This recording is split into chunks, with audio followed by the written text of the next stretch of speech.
Hello YouTube.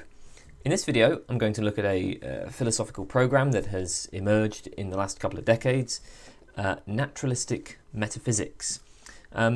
It will probably be helpful if you already have some familiarity with standard analytic metaphysics, but in general metaphysics is the study of the most sort of basic fundamental categories of being. It tries to understand the underlying structures of the world. So metaphysics it focuses on topics like existence, space, time, causation, possibility and necessity, laws of nature, and so on. Now, at least in the Western analytic tradition, most people working in metaphysics treat it as something that develops a priori. Metaphysical theories are not checked against experience. Metaphysical theories are not empirically testable. Indeed, metaphysics is often treated as being in some sense prior to science, or at least science doesn't have any bearing on what metaphysicians do. A good example is the work of David Lewis. So he famously proposed this theory called modal realism, which is the claim that all possible worlds really exist in the same sense that the actual world exists. There's a world exactly like ours, except a single atom in the Andromeda galaxy is in a slightly different place. There's a world consisting of nothing but an infinite number of talking donkeys. There's a world where all particles move faster than the speed of light. Every world that is logically possible really exists, according to David Lewis.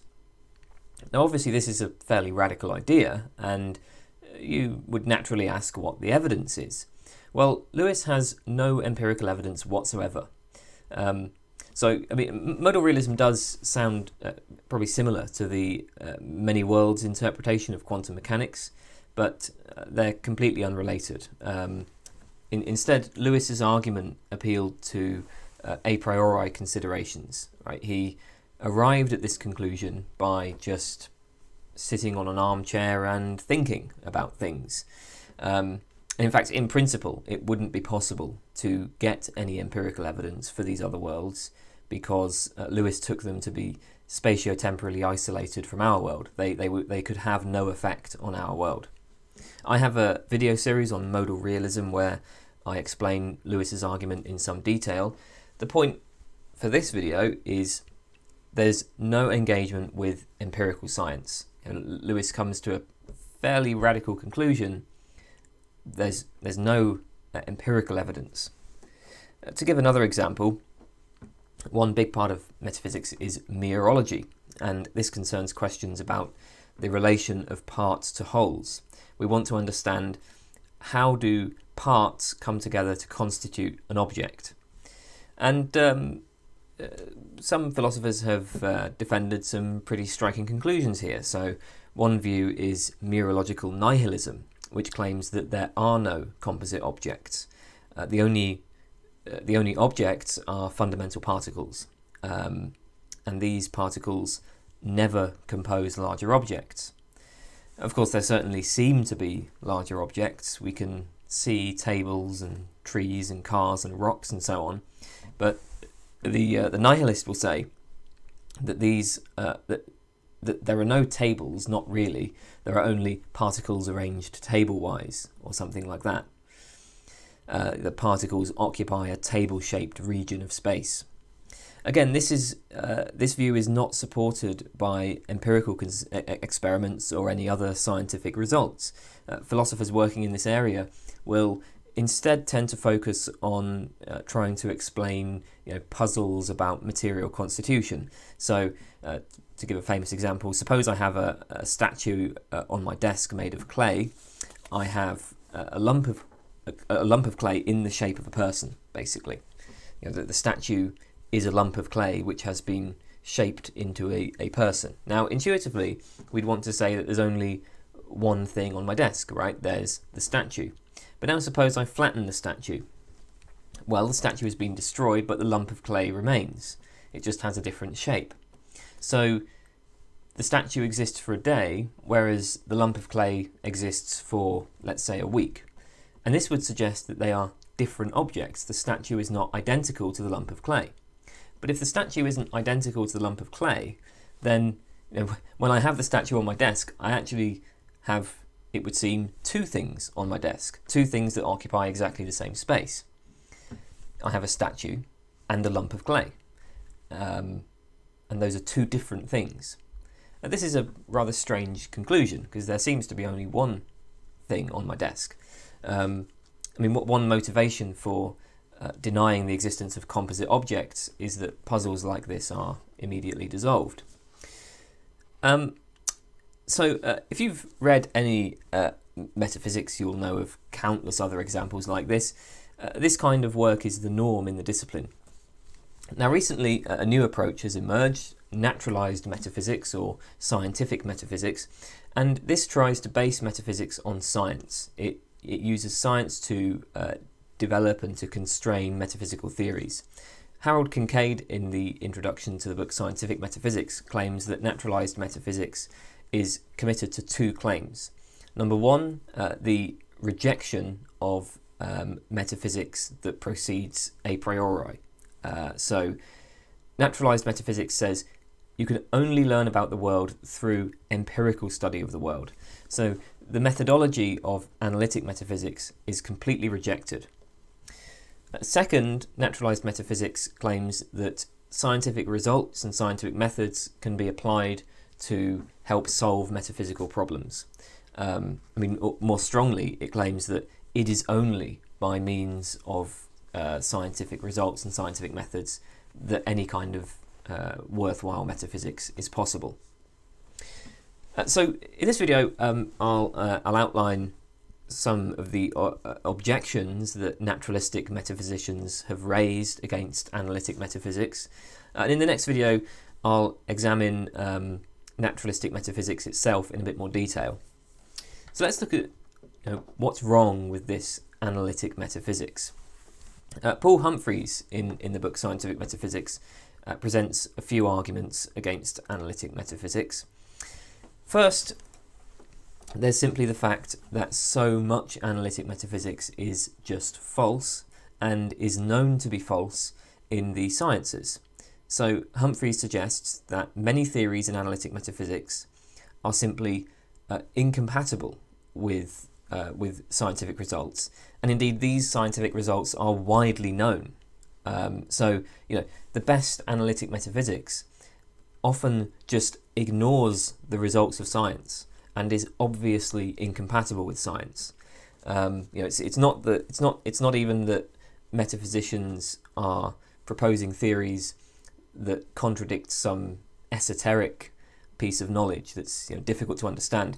Humphreys says it's very often inconsistent with very widely known and widely accepted results. So this is a pretty serious criticism. Humphreys gives the example of a view defended by David Lewis known as Humean supervenience, which claims that all that exists in the world are only independent points of space-time with certain properties instantiated at those points, and all other facts supervene on the distribution of these sort of single independent points.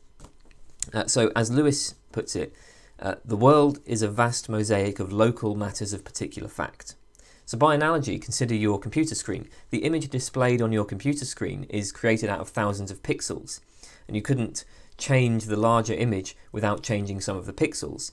Every fact about the overall image supervenes on the arrangement of the pixels, and each individual pixel is independent of any of the other pixels. You can change the color of one without changing the color of the other.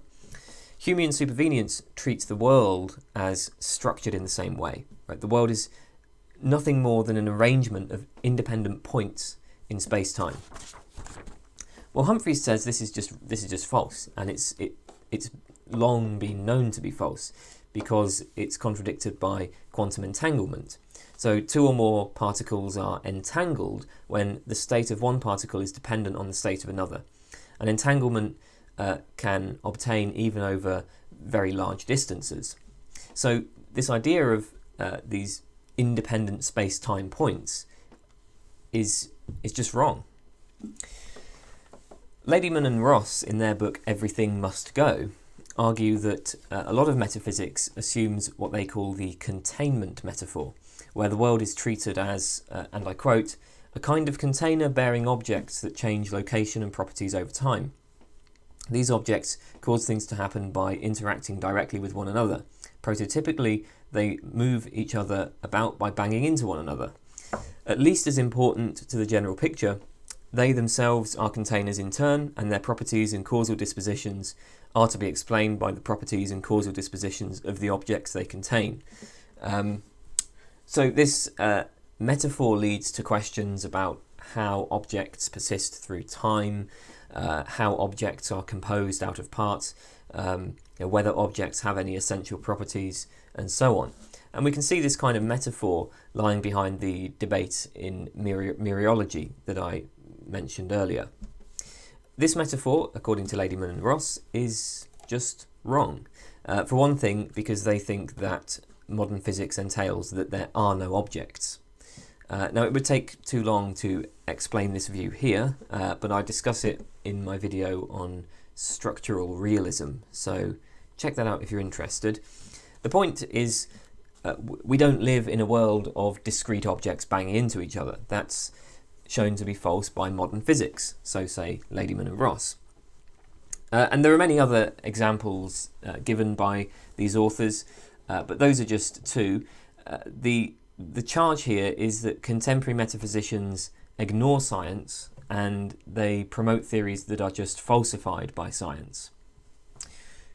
So there are a couple of responses to this kind of argument.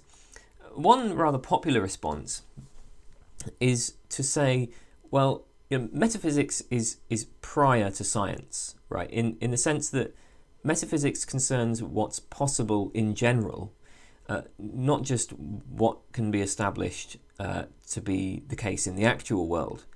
So you can arrive at good metaphysical conclusions even if you begin with assumptions that are empirically false, because in metaphysics we're concerned with the kind of possible structures of the world, not the actual structure of the world.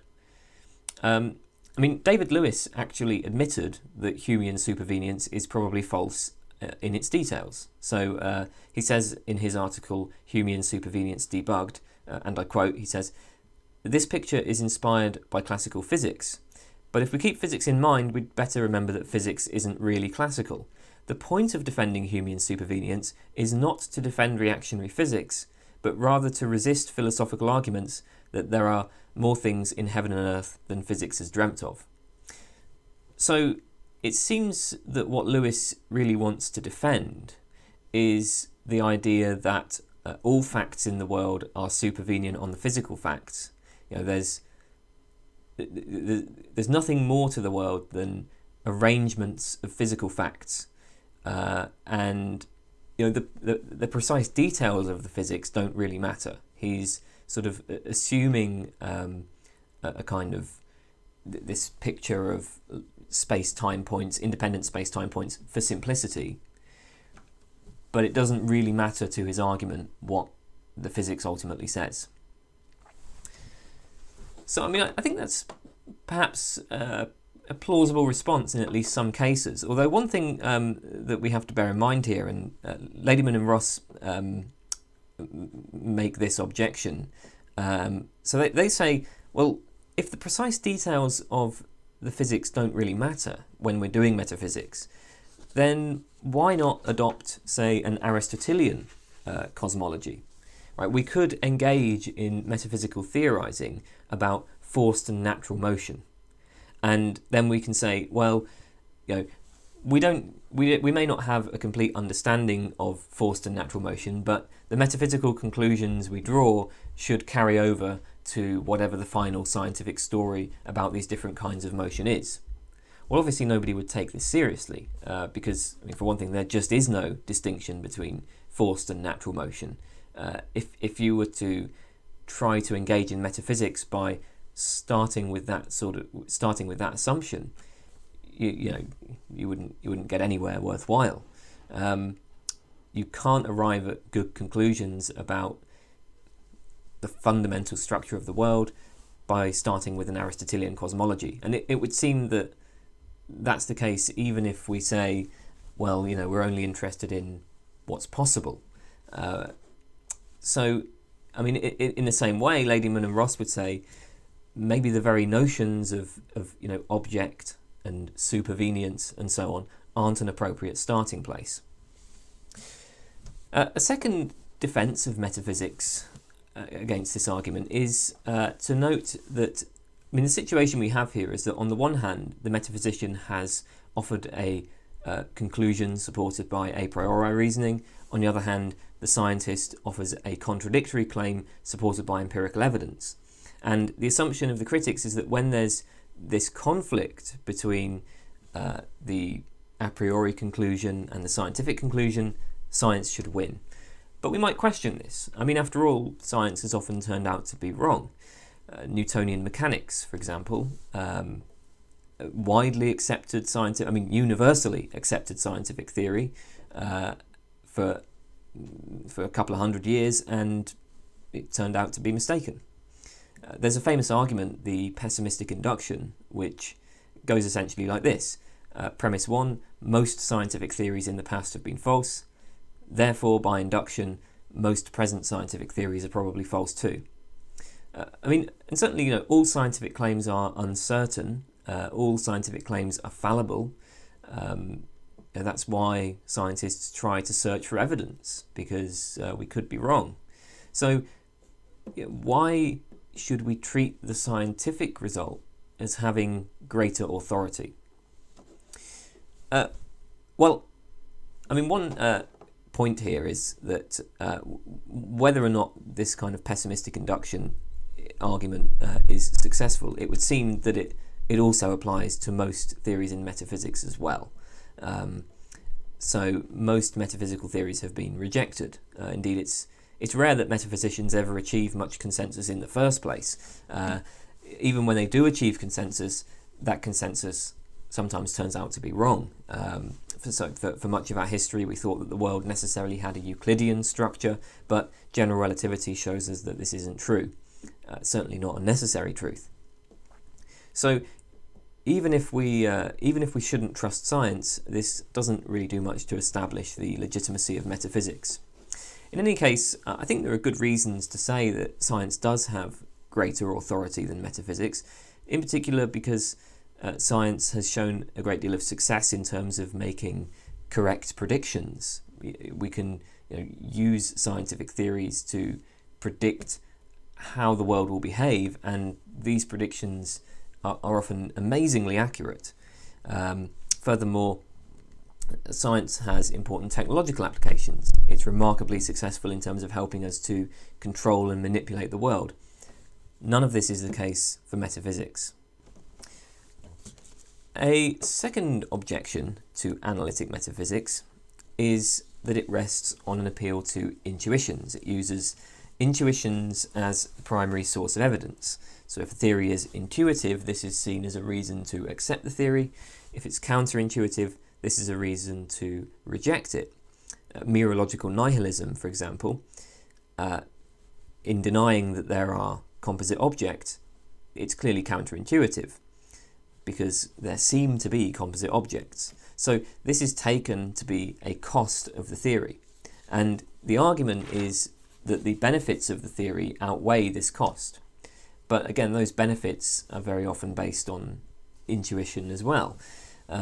Metaphysicians are constantly weighing theories against their intuitions, and whichever theory saves the most intuitions tends to be preferred.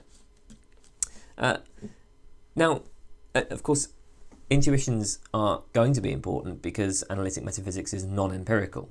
The evidence for metaphysical theories comes from the philosopher's mind rather than from doing experiments, making observations. Now, I just did a couple of videos on the appeal to intuition in philosophy. So, if you want more detail here, go and look at those videos. But one of the basic problems with the appeal to intuition in metaphysics is it's very unclear how our intuitions could possibly track fundamental facts in the world.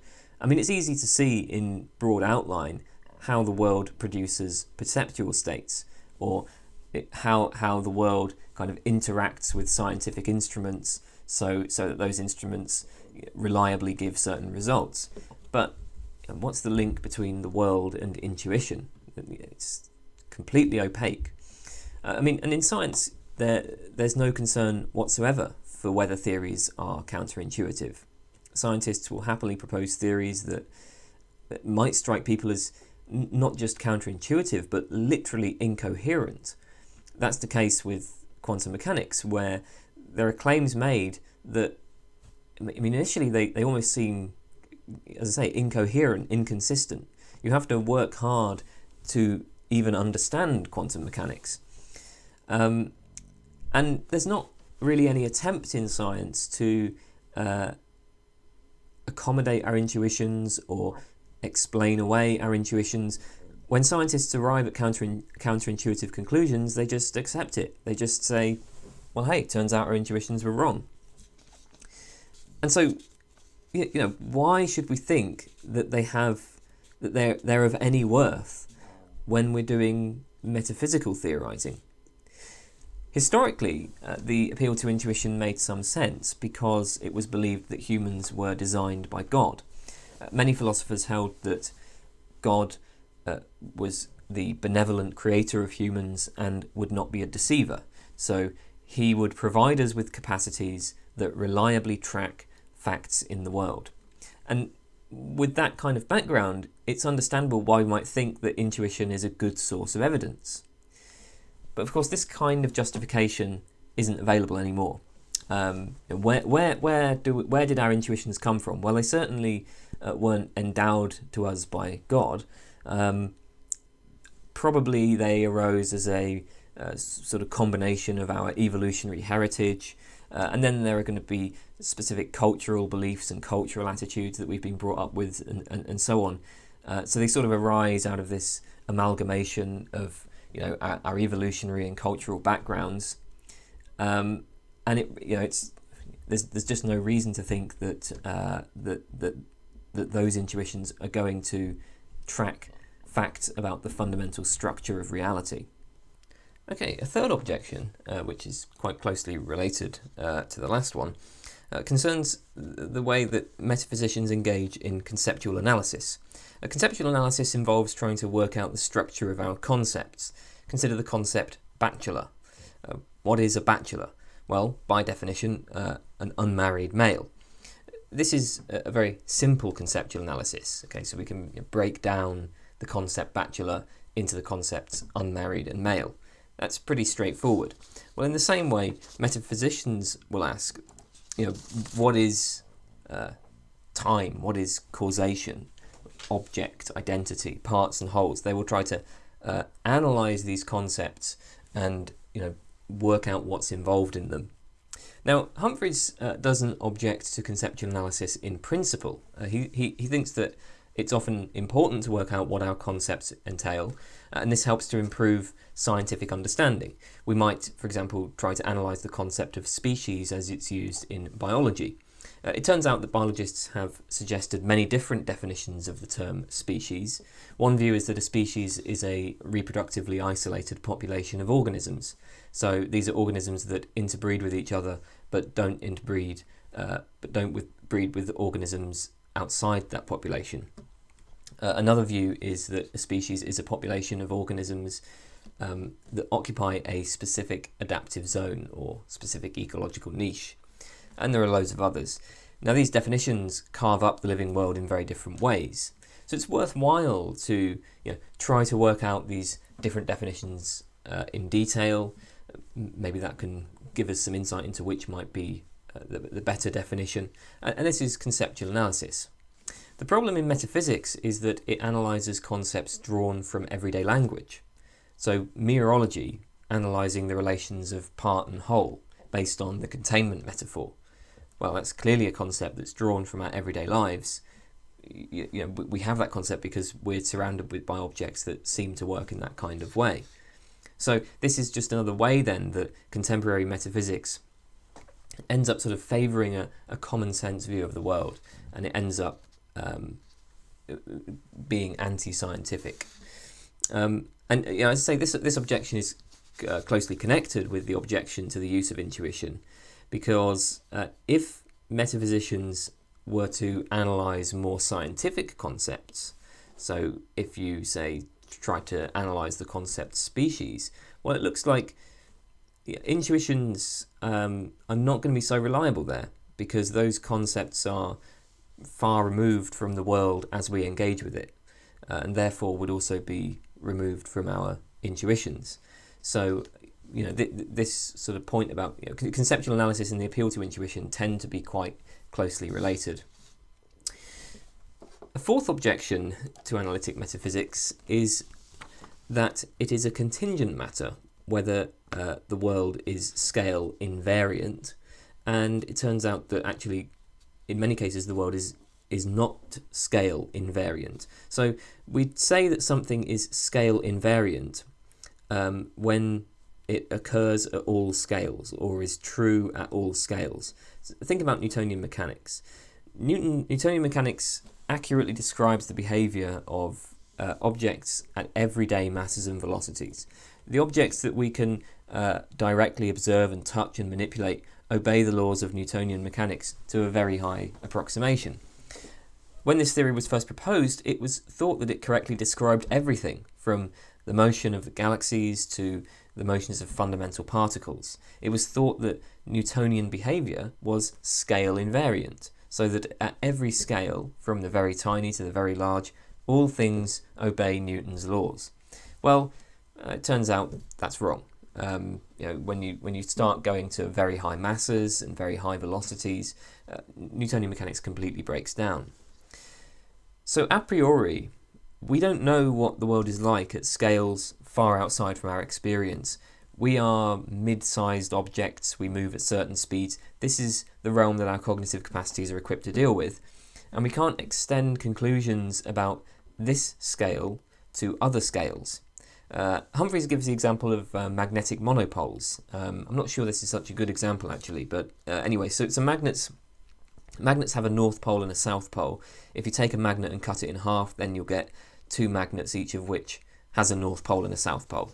Right, so it seems that there are no magnetic monopoles. You can't make a magnet with a single pole, but actually magnetic monopoles are in principle permitted by current physics. So this kind of reasoning based on chopping the magnet up in half, it breaks down at different scales. I think maybe a better example is states of matter. In everyday life, there are 4 states of matter: solid, liquid, gas, and plasma. And it's sort of difficult to imagine how there could be other states. That's when I first heard about other states of matter, I kind of found it hard to get my head around. But how could there be something that doesn't fit into one of these categories? These categories seem like they're sort of exhaustive. And yet in extreme conditions, we find that matter does behave very, very differently. So there's neutron degenerate matter, there are superfluids, there's Bose-Einstein condensate. Bose-Einstein condensates, for example, are produced when a gas is cooled to extremely low temperatures, and all the atoms will fall into the lowest quantum state, and they will collectively behave as if they were a single atom. The individual atoms become indistinguishable. And that's just totally different to any state of matter that we're familiar with. We know then that not every aspect of the world is scale invariant, and this means that inferences across scales introduce a special kind of inductive risk. All induction is risky. If I see a load of white swans, I will probably assume, all swans are white. That's a risky inference, because it could turn out that the next swan isn't white. But it looks like there are cases where these kinds of inductive inferences are reasonable. Now, making an inference across scales is a different matter, because we know that the world operates differently at different scales. So conclusions about mereological relations at the scale of human-sized objects can't be assumed to extend to the micro or macro physical scale. We have to engage in empirical research if we want to understand what things are like on other scales. So the thought is contemporary metaphysics just sort of overlooks a source of significant epistemic risk in assuming that that we can describe part-whole relations or mereological relations for all of reality. We're ignoring the fact that that the world is not scale invariant. Now, I think one obvious response to this argument is, why would this block metaphysical theorizing at a particular scale? So, consider the metaphysics of like the statue and the lump of clay. Well, these are phenomena that exist only at a particular scale, but that doesn't mean that nothing can be said about them. So it seems like Humphreys is assuming that metaphysical conclusions are conclusions that should apply to all scales, or perhaps metaphysical conclusions should apply to the kind of most fundamental scale. But, why, right? I mean, why shouldn't we do metaphysics at just one particular scale, the scale of everyday sizes and velocities? If the conclusions extend to other scales, that's great, but if not, that's not a big deal. It doesn't mean the conclusions are wrong. And notice that this response might go some way towards addressing the second and third objections about intuitions and conceptual analysis. If metaphysics is concerned with the world on the scale that we live, it's concerned with sort of just everyday objects, then it's more understandable how intuitions could be useful. And obviously it would make sense that if we're concerned with everyday objects, it would make sense to do conceptual analysis on everyday concepts. So I wonder then if maybe Humphreys and other naturalistic metaphysicians are holding metaphysics to an unfairly high standard. The sort of assumption is that metaphysics needs to be concerned with all scales of reality, or it needs to be concerned with the fundamental structure of the world. But actually, I think a lot of metaphysical problems are problems that arise at our everyday scale, and it doesn't really matter whether the conclusions we draw can be extended. The question of the statue and the lump of clay seems to be a legitimate problem. Just because it doesn't arise at other scales, that doesn't really mean anything.